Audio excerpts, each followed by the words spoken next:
వంటింటి చిట్కాల్లో భాగంగా జ్ఞానేశ్వరి గారితో మాట్లాడి ధనియాల ఉపయోగాల గురించి కూడా తెలుసుకుందాం.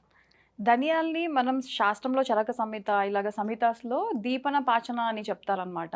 అంటే దీపన పాచన అంటే మీకు డైజెస్టివ్ ఫైర్‌ని ఇంప్రూవ్ చేస్తది. హ్మ్. సో, మీకు ధనియా పౌడర్ లాగా చేసుకొని పెట్టుకోవచ్చు. లేదా వాటర్‌లో ఒక స్పూన్ ధనియాల్ని ఒక గ్లాస్ వాటర్‌లో మరగపెట్టేసి, ఆ వాటర్ తాగుతా వచ్చినా మీకు అది డైజెస్టివ్ ఫైర్ ఇంప్రూవ్ చేస్తది. అపెటైట్ ఇంప్రూవ్ చేస్తది. ఏదైనా గ్యాస్ట్రిక్ ప్రాబ్లమ్ ఉన్నా, మళ్ళీ బాడీలో వేడి గూడా ఇది తగ్గిస్తదనమాట. ఓహ్! సో, కంపల్సరీ ఇది పౌడర్ రోజు తినొచ్చు. దీన్ని హుహు. రోజు తినే వల్ల అయితే ప్రాబ్లమ్ అయితే లేదు.